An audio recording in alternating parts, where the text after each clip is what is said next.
चुनाव होने वाले हैं और चुनाव से ठीक पहले किसको क्या न कह दिया जाए कम है।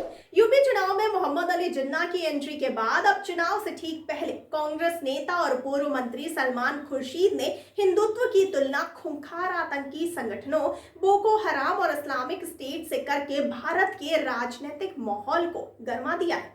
बोको हराम और आईएसआईएस दोनों ही ऐसे आतंकी संगठन हैं जिनकी क्रूरता सुनकर इंसान की रूह कांप जाती है। इंसान की गला काटकर हत्या करना, मासूम बच्चियों का अपहरण और कट्टर इस्लामिक शरिया कानून लागू करने के लिए हिंसा इन दोनों ही आतंकी संगठनों का प्रमुख पेशा है। आइए जानते हैं कि 3.5 लाख लोगों की हत्या करने वाले बोको हराम के बारे में। इन दिनों सलमान खुर्शीद की किताब सनराइज ओवर अयोध्या नेशनहुड इन ओवर टाइम खूब सुर्खियों में है।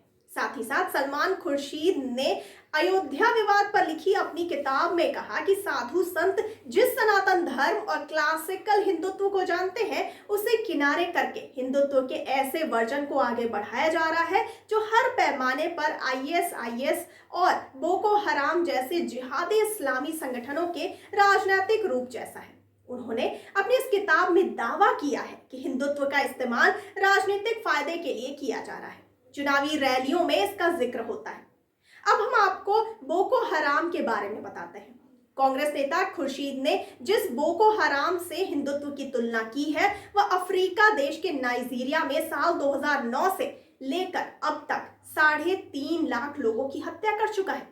इस हिंसा की वजह से देश में 30 लाख लोग विस्थापित हो गए। वहीं 3 लाख लोगों को दूसरे देशों में शरण लेनी पड़ी है। बोको हराम के लिए नरसंहार करना एक पेशा बन गया है। आलम यह है कि बोको हराम की क्रूरता से निपटने के लिए अमेरिका को नाइजीरिया में सेना तैनात करनी पड़ी है। इसी क्रूर बोको हराम से तुलना सलमान खुर्शीद ने हिंदुत्व से की है।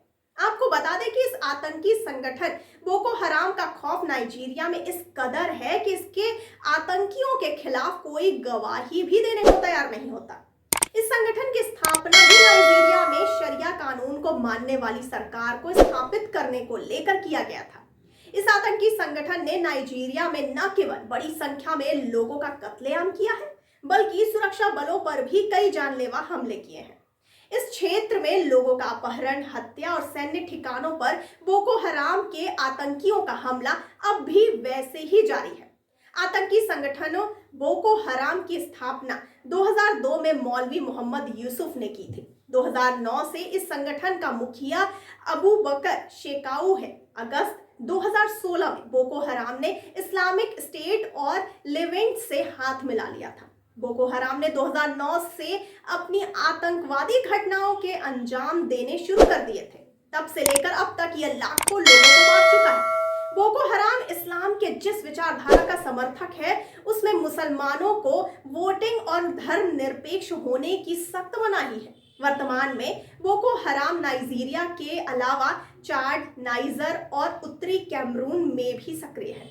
बोको हराम पूरे विश्व में शरिया कानून लागू करने की बात कहता है। इसके संस्थापक मौलवी मोहम्मद यूसुफ ने एक मस्जिद का भी निर्माण करवाया जो इन दिनों जिहादी भर्ती का बड़ा केंद्र बनकर उभरा है। यह संगठन बच्चों को मानव बम बनाकर हमलों को अंजाम देता है। ग्लोबल टेररिज्म इंडेक्स 2015 में इसे सबसे खतरनाक आतंकवादी संगठनों की सूची में रखा गया था।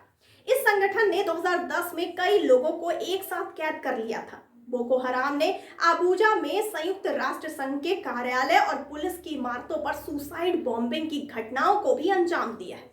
आज भी आतंकी संगठन नाइजीरिया में खौफ पैदा किए हुए हैं। तो आपको हमारी इस जानकारी के बारे में क्या कहना है हमें कमेंट करके जरूर बताइए और साथ ही साथ हमारे चैनल को लाइक, सब्सक्राइब और शेयर करना बिल्कुल ना भूलिए। मुझे दीजिए इजाजत। धन्यवाद।